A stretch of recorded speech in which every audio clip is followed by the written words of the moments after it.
In the spring of 1961, a pair of state surveyors were dispatched to chart flood risks along a remote, unmapped stretch of Pine Hollow. It was a job like countless others until it wasn't. Hidden deep in a snarl of overgrowth, absent from every record and parcel map, they stumbled upon a structure sealed from the inside. Its windows were boarded tight. The front door was pinned shut with iron spikes. Their heads bloomed with rust. There was no driveway, no path, no footprint, no hint that anyone had entered or left for decades. Inside, there was nothing of modern life. No wires, no plumbing, no stove, no lamps, no instruments of heat or sound. Only 11 narrow beds arranged with deliberate care. A child's chair fixed before the hearth, and behind a false wall a volume bound in wax and blood. Its pages were written backward, the ink later confirmed to be human, drawn from more than one source. There were no full names inside, only initials, no narratives, only repetitions. For nearly 40 years, the state sealed that journal under official order. And now, before we go further, may I ask something of you? Where in the world are you watching from tonight? What hour of the night has brought you here with us? Leave it in the comments, because these stories always seem to find listeners in the quietest corners of the world. If you haven't yet subscribed to Sleepy History Tales so you don't miss the histories that history tried to forget. The house contained no photographs, no certificates, no graves. And yet, between 1921 and 1961, the census ledgers list the same surname repeating across 3 generations. No mention of spouses, no neighboring families, no indication that anyone had ever left. The doctrine embedded in that backward journal is never plainly stated, but it speaks over and over through every mirrored line. The line must remain clean, or it must end. It was the spring of 1961 when the Department of the Interior sent those 2 men into eastern Kentucky to survey Pine Hollow for a proposed dam extension. The terrain was steep, choked with dogwood and bramble.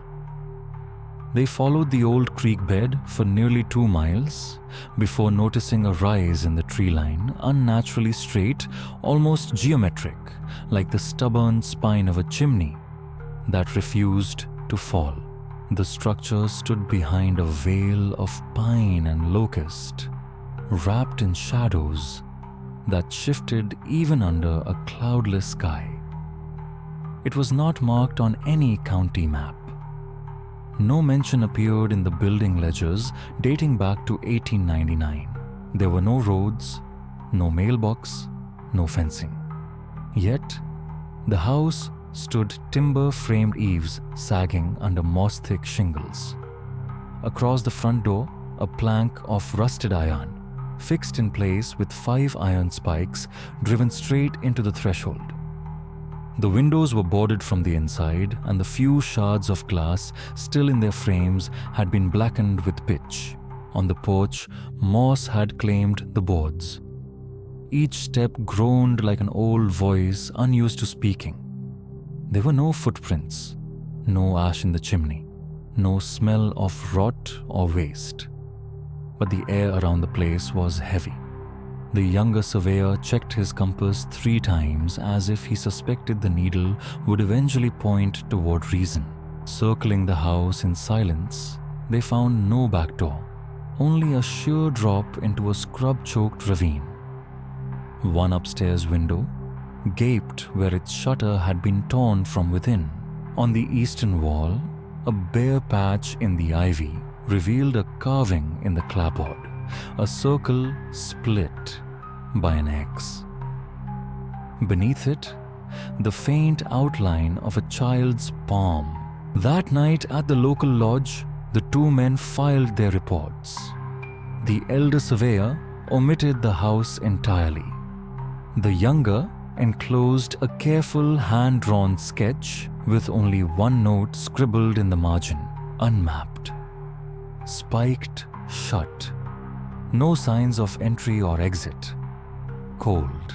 The final word in that sketch, cold, had been underlined twice. Weeks passed before anyone moved on the report. It wasn't until a second team, this time from the State Historic Preservation Office, insisted on verifying the anomaly, that an official investigation began. They returned in June, accompanied by 2 men from the Sheriff's Department. The front door was pried open just before noon. Above them, the sky held steady, so unnervingly still that one deputy remarked half in jest that even the clouds seemed to be holding their breath. Inside, the air was stale but unspoiled. 11 iron-framed beds stood in 3 rooms, 6 downstairs, 5 above. Each mattress stripped bare to its ticking. No sheets, no pillows. In the kitchen, the hearth was choked with dried mud and twigs, none of it ever burned. A wooden high chair was bolted to the floor beside the fireplace, its tray warped and darkened by something far stranger than time. Every mirror had been removed. Even the nails that once held them showed the violent twist of having been wrenched free. Upstairs in the master bedroom, a heavy dresser had been shoved against the closet door. When the men pulled it aside, they found a crude, false panel, pitched over with tar and strips of animal hide. Behind it, buried in straw and sealed in wax, lay a thick, leather-bound volume. No title. Its pages clung together with a resin that would later prove reddish organic. When archivists pried it open days later, the writing revealed itself as reversed, cramped curling script, all in one hand. Except there were shifts in pressure, enough to suggest more than one author. The ink, they confirmed, was blood. Human. Multiple sources. There were no photographs in the house. No deeds, no certificates of ownership, no signs that the place had ever known electricity or plumbing. The only other paper found was a torn hymnal, all even-numbered pages missing, and a 1938 almanac vandalized with scratch marks that devolved into illegible spirals. The basement was worse, the door sealed with a beam nailed from both sides. Attempts to breach it failed without risking the entire structure, so no further excavation was authorized. There was no record of the family leaving. Only that one year, they simply stopped being counted. The house was quietly declared a hazard, and the state sealed it once more. The journal went into restricted storage unseen until 1998, when jurisdiction shifted to a university archive and the pages were finally examined under strict psychological ethics protocols. Even then, no one, not the investigators, not the state-appointed historian, could agree on one question. Had the house been built to keep people out, or to keep something in? The journal had been found, not by archaeologists, but by accident, hidden behind a false panel no wider than a child's shoulders. It had been wrapped in linen that once bore the imprint of a hand, sealed in wax that had blackened and flaked with age. When archivists weighed it, it was heavier than expected. Under sterile light in the Frankfurt State Records facility, the pages appeared unreadable until an intern, almost as a joke, held it up to a mirror. Only then did the words appear. The entire text was written right to left, a perfect reversal of early 1900s penmanship manuals. The ink's inconsistency was telling too dark in some places, faint and brittle in others. Tests confirmed hemoglobin. Later, more precise analysis identified it as human blood, drawn from at least 3 individuals. The iron content varied entry to entry, suggesting the writing had been added to over decades. No full names appeared anywhere. Just initials MER, MJR, and one ornate monogram LL repeated, always larger than the rest. The entries weren't letters or diary notes. They were instructions, quiet manifestos. Some read like hymns. Others echoed the rigid format of genealogy, until by the 3rd page, even that order dissolved into lists of births, paired with chilling notations, retained, corrected, folded out. There was no mention of the outside world. No weather, no crops, no seasons. Every line read like a conversation carried inward from one generation to the next, as though no one ever had left the house. One entry dated 1923 speaks of the cleansing of a mind corrupted by outer talk. Another, penned in a smaller, more hesitant hand, records the 2nd child, born right-blooded, followed by a strange litany of instructions on posture, silence, and teeth that clench too soon. Throughout the journal, the body itself was treated as a moral concern. Narrow hips, fused toes, eyes that failed to align. But the corrections described were not medical, not spiritual. They were genealogical. No outside names ever appear. A separate section inserted between the stitched binding was written on lambkin vellum, glued into the spine at a crooked angle as though hidden in haste. The handwriting here is erratic. Letters loop back on themselves. Syntax collapses entirely. Yet one line stands out, written in deliberate mirrored script larger than the rest. The left-handed ones can't be taught. Burn their names. Bind the mouths. Over time, a pattern emerged. The initials scattered throughout the margins ME, JR, and LL may not have been names at all but roles or locations. ME always appears near anatomical sketches. JR is followed by dates and corrections. And LL, the most dominant symbol, crowns the beginning and the end of certain entries as though marking authorship and final approval. Forensic handwriting analysis uncovered something unsettling. With each passing generation, the pressure of the pen deepened. The final entries pierced the paper in places as though written by an unsteady or malformed hand. By 1959, language itself had collapsed into glyph-like shapes, still reversed, still in blood, but no longer intelligible. Even experienced cryptographers failed to interpret the last 2 pages. The marks resembled fetal silhouettes, drawn in triplicate, and then there was the final line, sealed with a pressed thumbprint in blood. We were not meant to bend outward. After that, the journal was resealed under medical ethics restrictions for almost 40 years, but the unease never lifted. Those who handled it reported symptoms far beyond professional discomfort. One archivist resigned 3 weeks after completing her cataloging, citing persistent nausea and difficulty sleeping. Later, she described the same recurring dream, a windowless room. Children sitting back to back, scribbling with their left hands in perfect unison. None of them making a sound.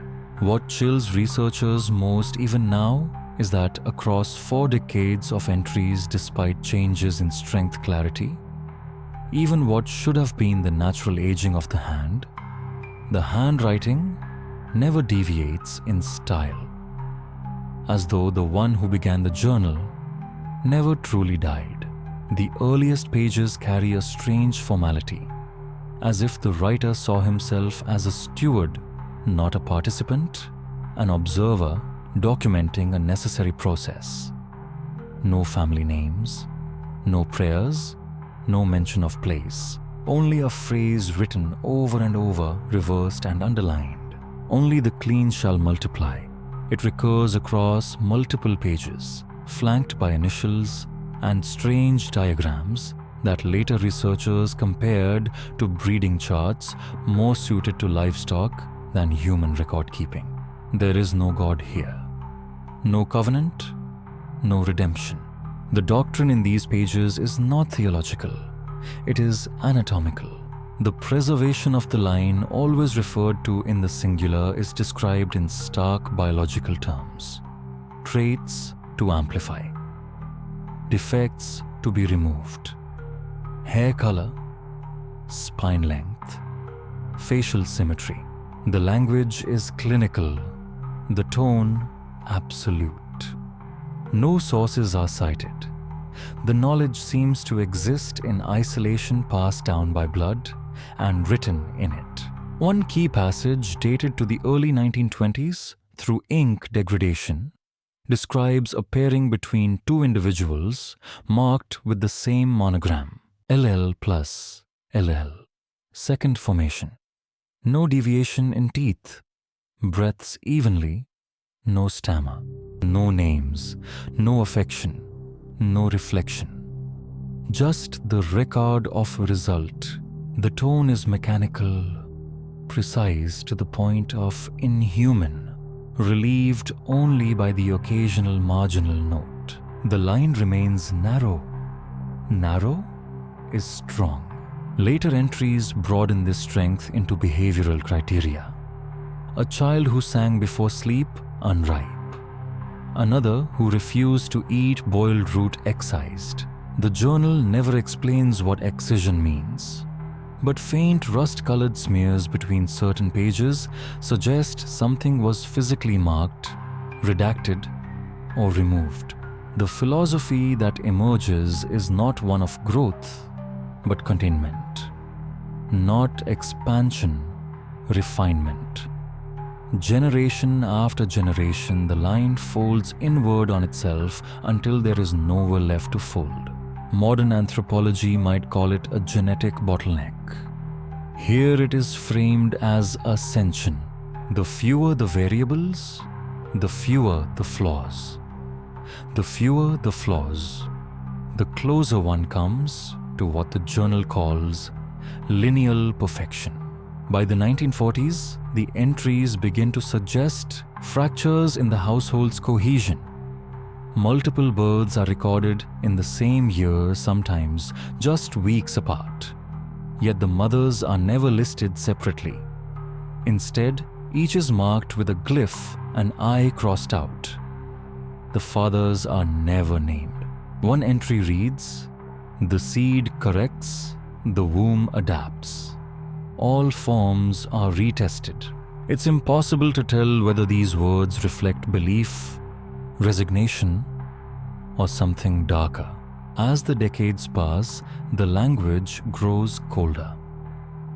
Descriptions of spine lengthening, successful cleft, reduced digits even replace any mention of love of union, even of basic human biology.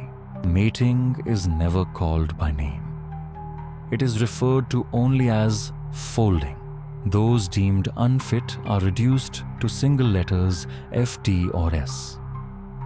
No archivist has been able to determine their meaning. Some guess failed or disposed. Others suspect something far older and far more ritualistic. In 1953, a torn passage hints at hesitation. The writer's hand falters, a single line shaky and uncharacteristically human. The mirror forgets who first looked into it. The page ends abruptly. The next begins without pause with measurements. Through the silence, through the sterile precision, one truth emerges. This was no accidental decay of a family. It was chosen, overseen, repeated. The collapse was ritualized, sought after, until the doctrine calcified into a sacred logic. The purer the blood, the less human it must remain. Between 1890 and 1921, the surname appears without mystery in church ledgers, school rosters, and county marriage rolls in eastern Kentucky. They attended a small Baptist chapel twice a month. They tithed modestly. They registered births like everyone else. Witnesses described them as quiet, slow to speak, but present. They brought baskets to winter gatherings, sat in the back pew. They were counted. After 1921, they vanished from all public congregations. The final church record is a baptism, the infant's name smudged, barely legible. A note from the minister mentions a dispute over godparent selection. The handwriting falters, and the following week's entry continues as though nothing happened. There is no record of a formal departure, no illness, no relocation notice, just absence. And yet, census records tell another story. In 1930, 5 individuals are recorded at the Pine Hollow property. By 1949, by 1950, 11, all bearing the same surname. No occupations, no schooling, no known languages. In each decade, the household's respondent is listed as unavailable. The census taker noted the information was inferred by neighbor testimony, though the nearest neighbor lived over 2 miles away. The strangest detail lies in the names themselves. The surname is constant, but the first names are only rearrangements of the same few initials R, M, and L, sometimes reversed, sometimes doubled. One child is listed as LML, another as MR, followed by a scrawled note, same as above, but younger. School board minutes from 1925 record a district visit to the family estate. A county clerk assigned to enforce rural enrollment noted the children were visible only behind glass. Entry into the home was refused. The woman at the door spoke as though repeating someone else's words, an echo stripped of origin. No children from that household were ever registered in any district school again. The state birth registry offers more disquiet. Though names appear for each decade, there is no record of maternal identity after 1924. The same surname is listed for both mother and father. Sometimes, the mother's field is left entirely blank. In others, only the initial L appears. In rural Kentucky, especially during war years, raising children off-grid was not unheard of. Suspicion alone was not proof of horror. But here it is, the consistency, the refusal to fracture the lineage, even once that deepens unease. 40 years, 11 births, no marriages recorded, no outside names, no death certificates from within the property. An anonymous letter, dated 1956, filed among the county clerk's miscellaneous inquiries, describes children walking the same path at the same hour every day. The author claims to have watched them from distant brush. They wore identical garments. They never spoke. The letter ends with one line. I thought one was a mirror until it blinked. By 1961, when the house was finally uncovered and surveyed, no neighbor admitted to knowing its residents. The property had acquired a local nickname, the Hush House. No one could say who coined it. Inside, The evidence suggested continuity, without contact, ritual without interruption, a family line sustained without infusion, a private world looping in on itself generation after generation, like a clock turning inward. The absence of outsiders was not accidental. It was engineered, and the children, if they could be called, that were not born into the world, they were built to remain outside of it. Among the most unsettling revelations in the sealed journal was not just the mirrored handwriting or repeated initials, but the compression of time between births and between roles. The earliest entries from the years after the Great War describe a loosely structured household where adults and children are distinct. An uncle raising a niece, a cousin assisting in childbirth. But by the early 1930s, the record blurs. Pairings are no longer described by relationships only by initials, matched to physical traits. LLR plus MRL spiral, freckled first fold, soft palate. One entry reads M plus M ears aligned, are void of speech. These are not notes of affection. They are formulas, trials, repeated, adjusted, logged again with remarks on symmetry, bone spread, or reaction to light. The intervals tighten. Children once spaced by years appear within months. In some cases, the same monogram appears on 2 birth records in a single year, not duplication but the collapse of generational distinction altogether. No one knows when the concept of age stopped mattering in the doctrine. By the 1940s, entries speak only of similarity. Infants are described as well-mirrored, complete, over previous, held longer inside shows result. These are not simply relatives, they are repetitions, reflections of older stock, recreations of blood, deliberate, precise, and merciless in their purpose. University reviewers granted brief access to the journal in 1999, noted that certain births were described as corrective as though each generation existed to erase the flaws of the last. Excess digits removed, sights before speech, held posture. The anatomical sketches, coarse ink, reversed, like the text, were perhaps the most disturbing of all. These outlines bore uncanny symmetry. The faces, when turned upright in mirrored light, revealed matching eyes, narrow chins, and a particular curvature of the spine consistent across more than 2 decades of entries. The later children did not simply resemble their parents. They appeared to become them. One investigator remarked that the portraits double backward, reflections of reflections, as though each generation became a paler replica of the last. The effect echoed a concept known in closed population biology, generational mirroring, where traits compound in recursive loops. With no outside variables, identity collapses into repetition. Nothing in the journal suggests these children understood themselves as singular. A 1951 entry states the new M speaks as old M did without prompt.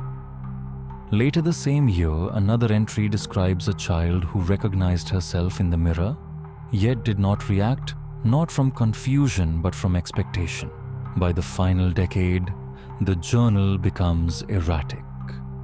Pages warp with moisture. Ink fades and smears. The handwriting stiffens. Across 5 entries, one line repeats at the top margin. Before any birth is described, let them not pass, but loop. Generational progression had ceased. The family was folding inward. The children no longer looked like products of time. They were products of design, not born of love or instinct, but constructed in exact ratios as though some hand guided not by madness, but by cold obsession, shaped them toward a final, unblinking image. What that image was meant to be is never stated, only that it was nearly complete. Among the pages, archivists found a sequence distinct from the rest. The handwriting was smaller, more delicate, yet unnervingly precise. The ink was lighter, the strokes fine, possibly the work of younger fingers. But it was not the age of the hand that drew attention. It was the orientation. Unlike earlier reversed entries which degraded over time with tremor and pressure, these were flawlessly executed in mirrored cursive. Letter forms that usually betray a child's uncertainty, loop height, baseline drift spacing were absent. The script was perfect, not merely copied backward, composed that way, as though the child had never learned to write in any other direction. Scholars note, this pattern begins around 1946. One entry believed to be a lesson transcription lists the alphabet in reverse order, followed by mirrored phonetic instructions. The sequence is repeated 3 times, then signed with a single initial. No forward-facing entry appears after this date. The implication: these children were not reversing an existing language. They were raised inside a reversed world. The journal was not a cipher to decode, it was the only written system they ever knew. A loose sheet tucked near the end of the book held what seemed to be a story, written in the same fluid backward hand. A child wakes in a dark room. A window shows no outside. They count the corners, 4 at first, then 3, then none. The story ends abruptly with a line that, when mirrored, reads, "The mouth is learning not to speak." Below it, a fingerprint in blood, smaller than a coin. Language within the bone. Doctrine as a closed loop, rules transmitted only inside the bloodline. If a child could write forward, they were marked misformed. If they asked to read aloud, they were marked with an S in the margin. That letter appears often, but never twice beside the same initials. It is presumed those children did not remain. One surviving field journal from the 1961 investigation records a page found pinned above an attic bed, framed in twine, stitched into the wooden paneling. It held a single line. The clerk mirrored it manually. Pure is thee. But it was the handwriting that unsettled him most. Too symmetrical, too steady, printed yet pulsing. Some linguistic anthropologists believe prolonged exposure to mirrored script can alter cognition. The brain adapts not only to the visual input, but to the logic beneath it. Direction, sequence, even time perception begin to warp. Reversed writing is not a novelty. When learned early enough, it can replace conventional structure entirely. By the journal's final pages, many entries no longer resemble words. They are symbols, looped, mirrored sigils belonging to no known alphabet. The penmanship is still immaculate, but the meaning is gone. The children, it seems, had begun inventing a language of their own. Not for secrecy, but because they remembered nothing else. The last line attributed to a younger hand is carved into the margin of a torn sheet. It is the only entry written both forward and backward on the same page. Mirrored, it reads, "I will become the voice." Forward, it says nothing at all, only a single pattern, repeated until the ink ran dry. In the spring of 1944, A clerical review at the Breathitt County Records Office uncovered an anomaly in the birth registry one that would remain uncorrected and unexplained for the next 70 years. 5 infants had been registered under the same household, all within 11 months. Each bore the same surname. Each was born at the same address, a hillside property on Pine Hollow, long believed vacant by nearby residents. The peculiarities lay not in the dates nor the repeated location, but in the names, or rather, the absence of them. Each child was listed with identical initials LL. The middle initial varied only slightly RM, and once oddly, the number 3. No full names, no mothers identified, no attending doctor or midwife, only the phrase reported by resident, a term used when a household refuses external examination.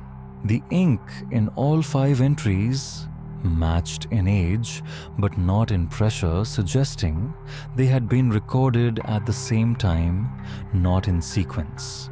Cross-checking with death records revealed no matching infant deaths. No baptisms, no school records, no marriages. It was as if they had been born only to be counted and then folded back into the house. 17 years later, the recovered journal makes a cryptic reference to that same year. A page dated 1944 in the margin and signed with the same initials contains a mirrored diagram. 5 circles each marked with the same symbol arranged in a vertical line. Beside them, held breath, stilled blink, returned clean, returned, folded, simply returned. The page is marred by a dense, rust-colored stain, later confirmed to contain dried blood and cellulose fragments consistent with umbilical tissue. There are no references to twins, no evidence of multiple births. But later in the journal, beneath another child's name appears the line, born among 5, kept as 1. A former census supervisor recalled that Pine Hollow had once been flagged for inspection due to statistical irregularities in birth rates. A form letter requesting confirmation of family structure was sent. It went unanswered. When a field agent arrived in early winter, he reported complete silence inside the home. Smoke rose from the chimney, but no movement was visible. He knocked twice. No reply. From behind the wooden slats of boarded window, he saw a child's face, pale, identical in profile to a photograph attached to one of the 1944 certificates. The child blinked once, then withdrew. Moments later, a second face appeared, then a third. All identical. The agent returned the next morning with another census official. By then, every window had been painted in pitch. The property was marked non-compliant, not hostile. No further visits were authorized. Whether the 1944 registry represents 5 distinct children or 1 child, repeated through clerical error, remains debated. Some argue it was ritual, a deliberate erasure of individuality in favor of ancestral preservation. Others suggest something less symbolic, that there truly were 5 identical and interchangeable, trained to replace one another without interruption. The journal offers no clarification, only a final line, written in reverse at the bottom of the stained page. No one will know which one saw the sun. By the latter half of the journal, when the ink had begun to pale and the mirrored text unraveled into erratic scrawl, there is a single entry, unlike any before. It is dated 1957. It is the only page without the familiar monograms, anatomical glyphs, or ritual markings. Instead, there is just a phrase written plainly at the top, "Last clean one." The handwriting hesitates. It lacks the confident symmetry of someone raised to reverse the world. The letters tilt left, then right, as though the writer had been forced to unlearn something fundamental. It reads like the voice of a person speaking a language they no longer trust. For the first time in decades of entries, the pattern breaks. No doctrine, no clinical detachment, only quiet, calculated confusion. The others move in rhythm. The page begins, but it is not mine. They speak my name, but not with mouths. What follows is not a birth record, not a correction log, but a list of anomalies. The house shrinking, not in size, but in purpose. Rooms repurposed. Hallways sealed. Mirrors once forbidden, reappearing where windows had been. The attic no longer filled with beds, but with watches. One sibling, or something wearing the title of sibling, walked without bending his knees. Another copied the writer's speech before the words were spoken. The tone shifts. Curiosity collapses into dread. The writer confesses to sleepwalking. Not into the yard, not even to the front door, but into rooms they had believed locked for decades. One note simply says, "I woke inside the wall." Gone is the biological jargon of earlier entries. No breeding notes, no refinement logs. Instead, gesture, repetition, mimicry. An awareness that these were no longer kin, but echoes. One figure wore the writer's clothes, mimicked the limp, smiled too long in silence. Another held a copy of the journal, its pages blank. Roles once passed down seemed now to be shared simultaneously. Voices projected through one mouth. The fear here is not of death. It is of dilution. They are pure, but they are wrong. That sentence repeats like a prayer across the page. And at the very bottom, scratched so faintly, it required infrared enhancement. Do not let them learn the outside. The word "them" is circled, not underlined, not explained. The later entries attempt to return to the structure, the clinical diagrams, the posture assessments, but the hand is different again, sharper, uniform. Was the last clean one still writing? Or had the book been taken from them entirely? One unsettling theory from linguists who studied the mirrored script suggests that this final broken voice was trying to write left to right normally, but couldn't finish. The training was too deep, the reversal too complete. The mind had split. On the next page, only a few words remain, neither forward nor reversed. Just a set of jagged lines scratched with uneven pressure. Their meaning, if any, has never been deciphered.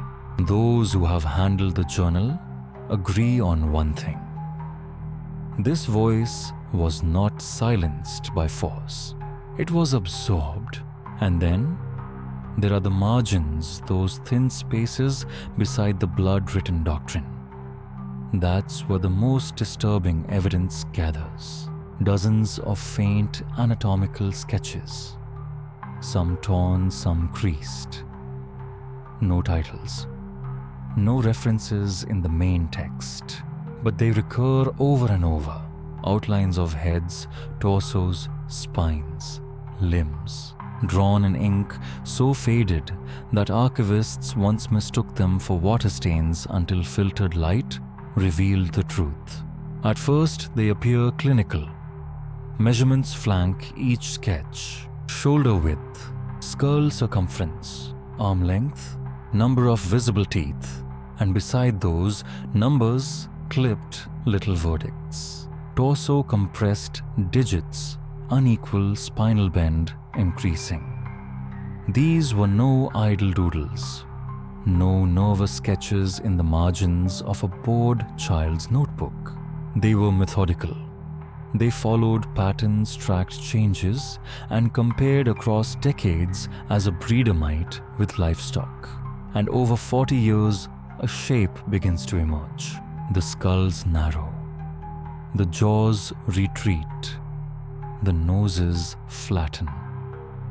By the later sketches, the ears are simply gone. One figure bears a circled note, birth with no shell. Another likely female no hip flare recheck. The hands appear over and over, always in profile. At first, 5 fingers. Each nail curvature, each thumb, span recorded in neat script. Then slowly, the count diminishes. 4 fingers. 3. One sketch, undated, shows a single paddle-shaped appendage. No digits, just a note smooth, join, no cut. None of this is framed as tragedy. No pity, no horror, only evaluation, indifference, even pride. A child's back, drawn with exaggerated spinal ridges, held firm. No droop. Good spine. Columns of defects with no context. Cleft. Fused eyes. Missing arch. Narrow breath. No tongue. No names. No deaths recorded. As though flesh were simply clay to be reshaped. This was not evolution. It was erosion. Tucked into the binding, folded so tightly it was only found during restoration, is a 2-sheet body diagram. The figure hairless, sexless, arched backward unnaturally, its arms too long dragging past the knees. No ears, eyes sunken, pupilless. Below, in mirrored script, still quiet, no extra. A former curator who never allowed his name to be printed swore there was another drawing ghosted into the page fibers beneath that first one. Forensic heat revealed it nearly identical, except for the face. The second face was smaller. It was smiling. And it was drawn twice. In 1961, the state finally entered the house. Beds were found with frames curved unnaturally inward, bent in anticipation of spines that would match them. Some mattresses bore shallow depressions. Too small for an adult, too broad for a child. No medical records, no bones, no graves. And yet, the anatomical notes continued right up to the end, long after the writing itself had become incoherent. The last drawing, penciled across the inside cover, a human shape with no hands, no feet, no face. Arms crossed inward, not in prayer, but in containment. Beneath it, the shape remains. We only smoothed the noise away. When the house at Pine Hollow was breached, the ground floor and cellar offered only dust and stillness, bowls with no food. A child's chair bolted to the floor beside a fireplace that had never held flame. But the upper level, the narrow north-facing room at the end of the attic hall, that one resisted. The door was nailed shut. 4 iron spikes driven into the threshold. Brackets bolted to each corner. An ancient padlock still intact, biting into a steel plate. There were no keys. No one can agree on who gave the order to open it. A deputy later recalled the moment as quiet. Too quiet to argue with. The lock was cut. The nails pulled one by one. And behind it, beneath a bowed ceiling that seemed to lean down toward them, was a room unlike the rest of the house. 3 beds, low to the ground, handmade, each narrower than a standard cot, their posts uneven as though built for bodies that had not grown according to plan. Iron fixtures at every corner. Chains still attached, each ending in a heavy worn buckle. Beneath the middle bed, a dark stain spread across the floorboards, stopping in a perfect semicircle against the footboard. Tests would later confirm it. Human blood, seeped deep into the grain, hardened over years. No body, and on one wall, dozens of vertical slashes. Some shallow, some carved deep enough to bite the wood. The cuts in the wall form no words, no numbers, no patterns you can decipher, just force over and over dragged down by something sharp in an unsteady hand. On the opposite wall, nothing except a length of twine. It's nailed crooked from corner to corner, sagging under the weight of 5 yellowed cards. Each bears a mirrored letter scrawled in charcoal. Viewed through reflection, they form a single word, still. Under one bed, they found a folded cloth bundle. Inside, a wooden spoon worn down to a smooth knob.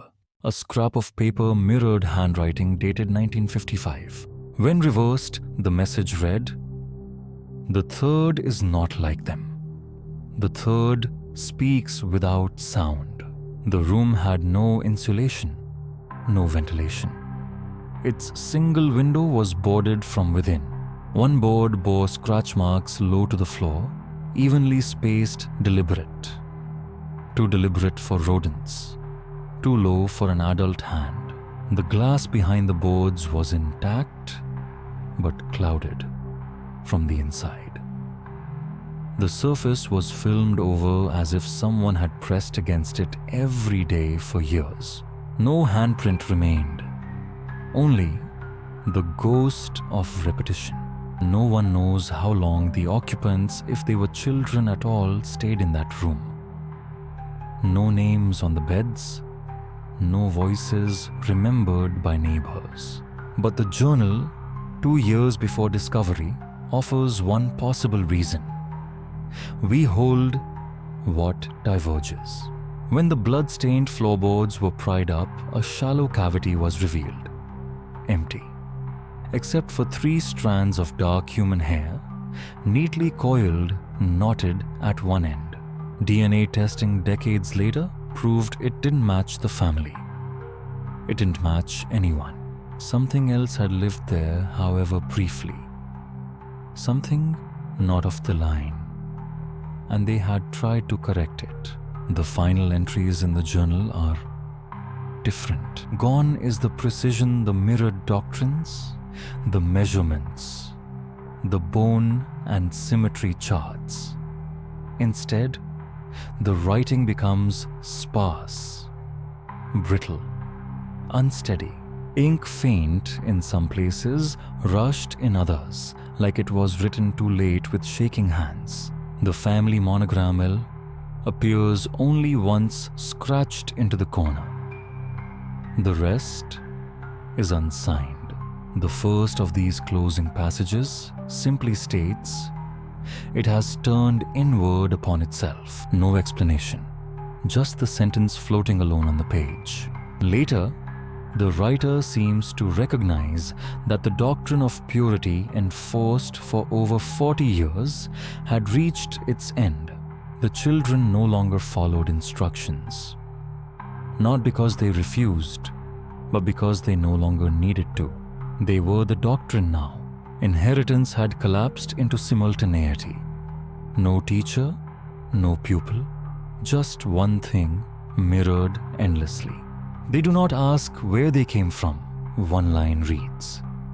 They ask where I went. This wasn't rebellion. It was erasure. The last adult, if that word still meant anything, was no longer a father, no longer a guide. Just a failed version of something that had finished correcting itself. A second note scrawled sideways into the margin of a blank page. They know my thoughts before I write them. They smile when I fail to firm in the sentence. It ends mid-stroke. From that point, the journal disintegrates into fragments. No page numbers. Some sheets are covered with a single repeated word. Others are soaked in ink blots that never fully dried.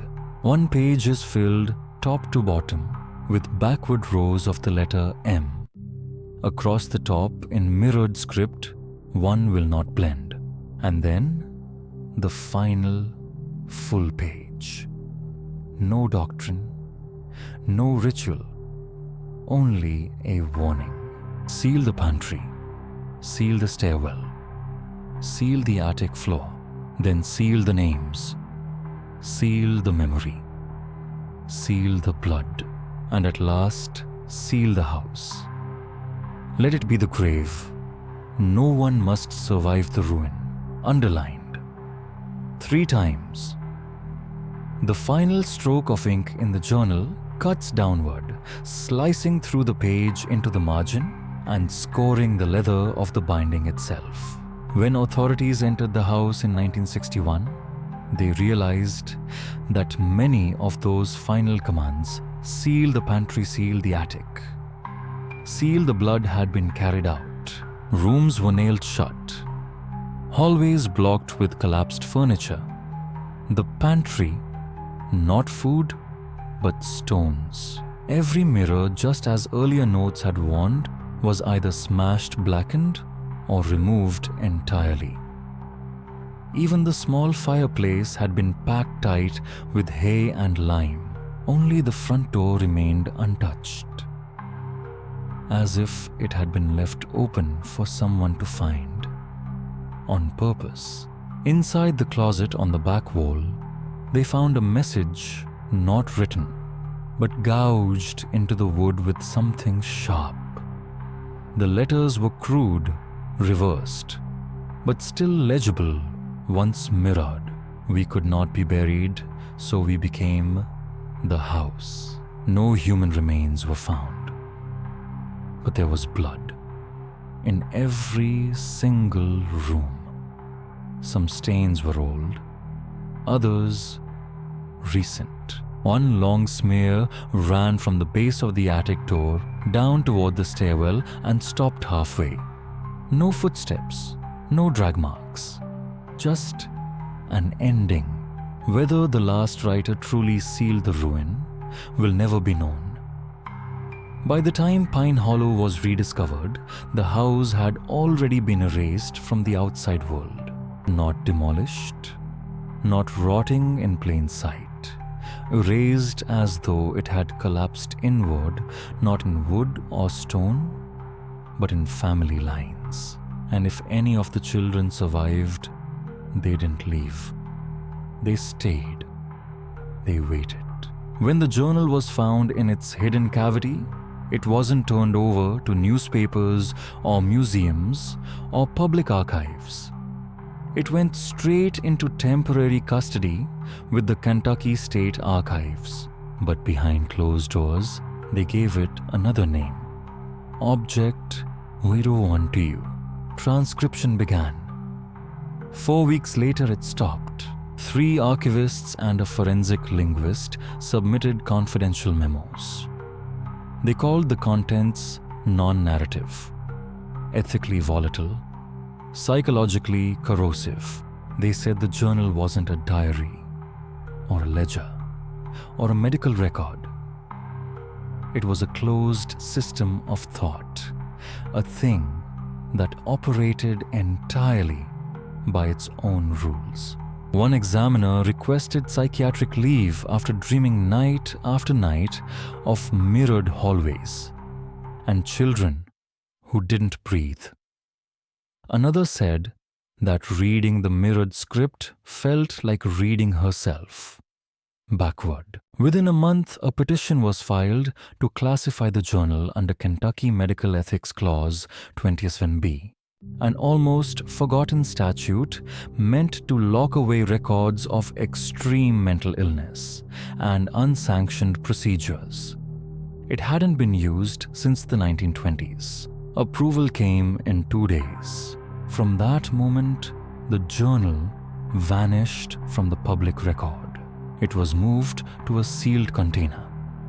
Its catalog number erased from the archives.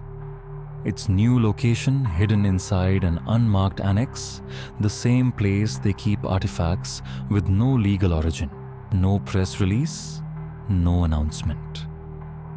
The Pine Hollow case notes were quietly gutted, rewritten, and filed under an unrelated property dispute. Only one photograph exists of the journal's cover, grainy black and white, never officially released. The leather looks swollen, uneven. A dark stain wax, maybe oil, runs down the spine like a vein.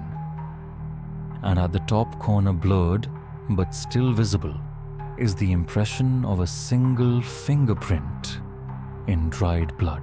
In 1971, a university research team petitioned to reopen Object 012. They were studying hereditary isolation in Appalachian communities. After reading just 17 pages, they withdrew their request. No explanation given. One linguist described the journal's writing as self-canceling.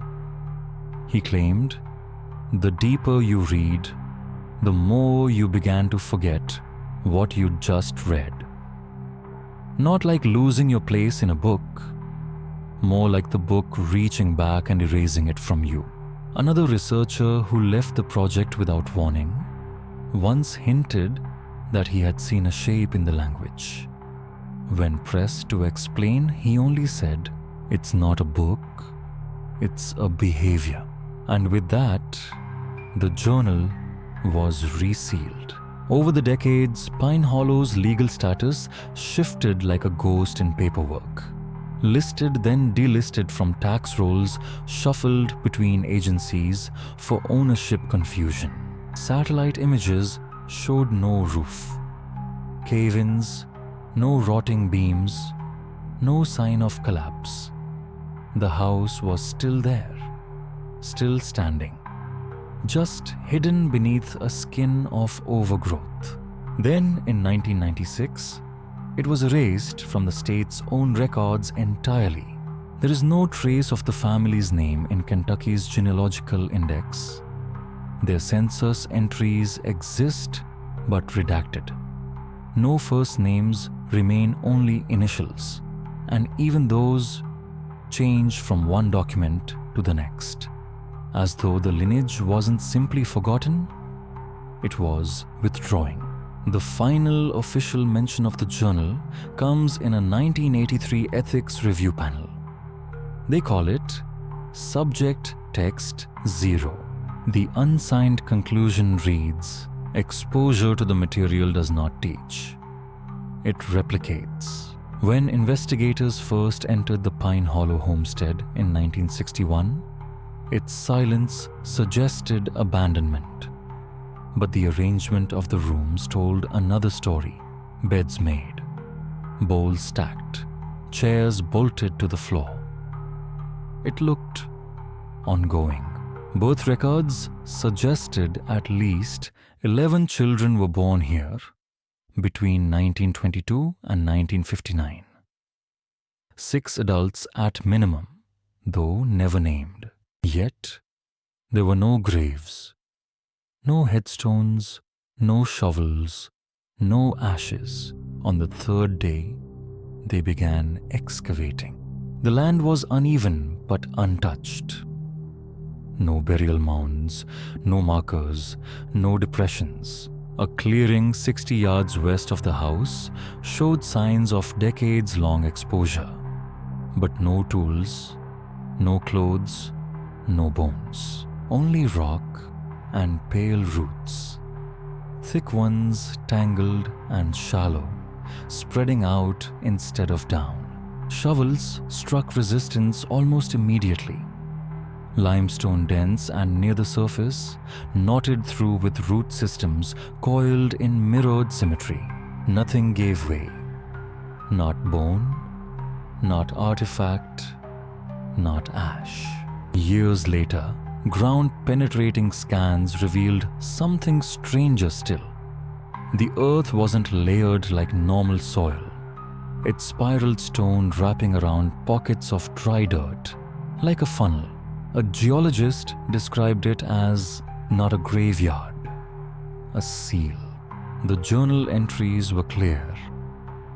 Births happened here, and disposals, and returnings. A 1942 entry reads, 2 born, 1 folded, buried back into the form. The meaning of form was never explained. By 1945, it appears again, returned into the root. One investigator recalled pulling a sapling no taller than a boy's shoulder to make room for digging. It came up too easily. The roots were wide, but there was no central trunk, just mirrored coils. And at the base, under the soil, something round, polished, porous. It looked like a jawbone, but too small, too thin, and toothless. It was never sent to the lab. The site was reclassified instead. Excavation became preservation. The clearing was left alone. Forest was encouraged to grow back. Years later, a naturalist visited the area and noticed something odd. No birds, no rodents, not even insects within 40 yards of the house. The soil was rich with roots, yet yielded no worms, no beetles, nothing that lived in decay. Leaves fell from the canopy and dried, but never rotted. They simply stayed year after year, crisp and brittle, layering the ground like a refusal. But the most unsettling thing wasn't what was found under Pine Hollow. It was what wasn't. Every other isolated Appalachian family line from that era leaves at least one burial site marked or unmarked. Here, nothing. Decades of life. No sign of death. Only repetition. Some believe the bodies were burned. Others hidden deep inside limestone caves.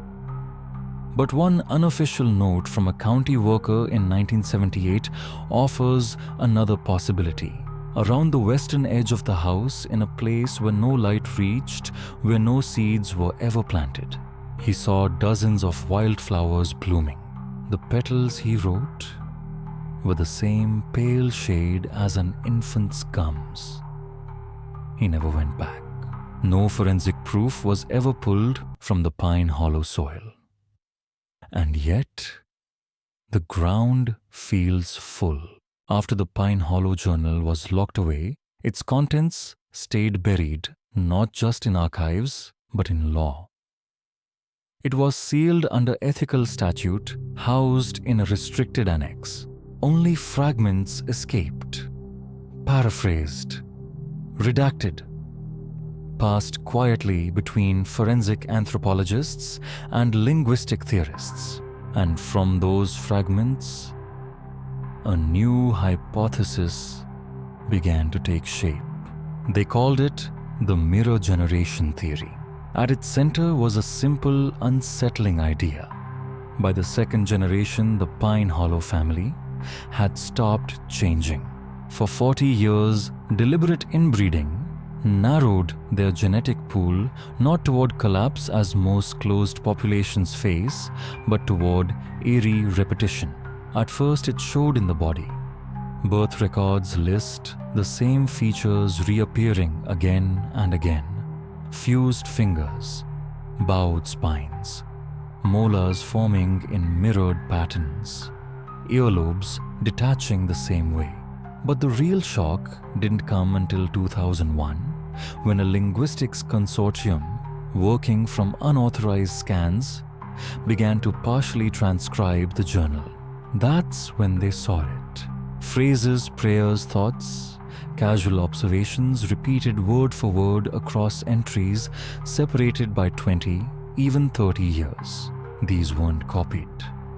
The handwriting in each was unique. Yet under forensic examination, the strokes matched pressure curves, angle of descent, flourishes, each one identical to its predecessor. One analyst described it as watching a second voice remember what the first one forgot. The same patterns emerged in behavior bowing before crossing a threshold, sleeping without blankets, refusing to speak before dusk, no explanations, no origin stories, just reintroduced, over and over, not as lessons, not as rules, but like muscle memory, carried in blood. One 1940s fragment holds one of the clearest clues. We do not name them. The name arrives. The implication was worse than silence. Children weren't given names. They became them. Scholars mapped the recurrence 8 initials across the entire record. None were new after 1932. Each initial cycled in the same near-perfect sequence every 9 to 11 years. Not just repetition, replication, caretaker, recorder, child, correction. Roles not people passed along like a pattern repeating without deviation. One withdrawn researcher even suggested that Pine Hollow had no generations at all. That for them, time didn't move forward. It looped. Traits that strayed were culled. Words that changed were erased. Only the mirror remained. A lost 1974 surveillance reel, filmed covertly, supposedly captured a figure in the upstairs window at exactly 4:03 p.m. every day for 5 days. Same steps, same pauses, every time. By then, the family was presumed gone, which left one question. If that movement was real, who or what was repeating it? Later interpretations went further. Maybe this wasn't just biological. Maybe somewhere in the stripping of language, the sealing of memory, the narrowing of bodies, the Pine Hollow line had found a way to send the self sideways, not from parent to child, but into the next body, as if no one was ever born new, only re-entered. The final pages of the journal, the few that remain untouched, repeat the same mirrored thought in dozens of slight variations. I remember being smaller. I remember being me. None of the entries were signed. They didn't need to be. In the fall of 2007, Laurel County, Kentucky, hosted a small estate auction to liquidate the belongings of a recently deceased antiques dealer. Most of it was the kind of quiet debris such men leave behind. Tin toys with paint worn to metal spines, of books that flaked at the touch, rusted tools whose handles didn't match the heads. Box 34 was different, unmarked, unclaimed, water damaged. It sold for $8 to a local schoolteacher. Inside a child's writing slate, a length of hand-braided twine, and a notebook bound in stitched cloth. At first glance, the notebook was nothing unusual, the sort of school primer common in the early 1900s. No publisher's mark, no illustrations, no names scrawled inside the front cover. But the paper was brittle and yellowed, every page filled edge to edge in a mirrored script so exact, so steady, it felt mechanical. No titles, no corrections, no dates. Just the same pairing of letters L and Mr. endlessly rearranged along the margins. Every so often between entries, a symbol appeared, a split circle, a comb, a hand without fingers. Months later, a private collector submitted the writing for analysis. The results were unmistakable. The syntax matched the sealed Pine Hollow journal, but this was no ledger. No record of births or household doctrine. This was something else. It was personal, reflective, and quietly disturbed. The voice inside seemed younger, uncertain, less authoritative than the journal. Some entries began with the same fractured thought. Today I forgot which one I am. Others described rituals so small they could vanish if you blinked, tracing lines in the dust with bare feet. Walking each room in only even-numbered steps. When the writer spoke of the others, it was never directly. The one who walks like me. The mouth I don't remember making. And then there was the question, repeated across almost every page. If I am the new, why do I remember the old? As the notebook neared its end, the handwriting grew tighter, more desperate. Lines pressed into the edges, margins filled where margins shouldn't be. One page carried a drawing, a face without detail, yet disturbingly precise, 2 eyes far apart, and a slit for a mouth. Beneath it, written in reverse, "He smiles too soon." A few lines later, another. "They told me I was born twice." No explanation. No follow-up. The phrase appears once more, this time on the back cover, written forward, left to right. The only line in the whole book not mirrored. Scholars tried to trace its path to box 34. They couldn't. No record of the notebook before the auction. No mention in the dealer's inventory. The cloth binding showed unusual wear, always in the same place, dead center, as if cradled by small hands again and again. One investigator suggested the writing was too polished to be the isolated work of a single child. The mirrored script here was smoother than in the Pine Hollow journal, not learned, but inherited. In 2009, the notebook was displayed briefly at a private symposium. Attendees were told not to photograph or duplicate the pages, not because they were fragile, but because they were dangerous. Afterward, an internal memo described what some had experienced: notes written in reverse without realizing, misspellings matching backward phonetics, a creeping sense of temporal dislocation. One woman later admitted, "Reading it felt like I had already read it in a dream." Today the book sits in a climate-controlled drawer, in an undisclosed archive, locked inside a light-proof container. It has no label. Its pages remain untranscribed, and yet the rumor survives that at the very bottom of the back page, barely visible in graphite, a final line waits. "This time I will stay inside." No one knows who wrote it, but the handwriting matches a page from 1934. To this day, no burial records for the Pine Hollow family have ever been recovered. No wills, no photographs, no descendants. The house was resealed by state order in 1983.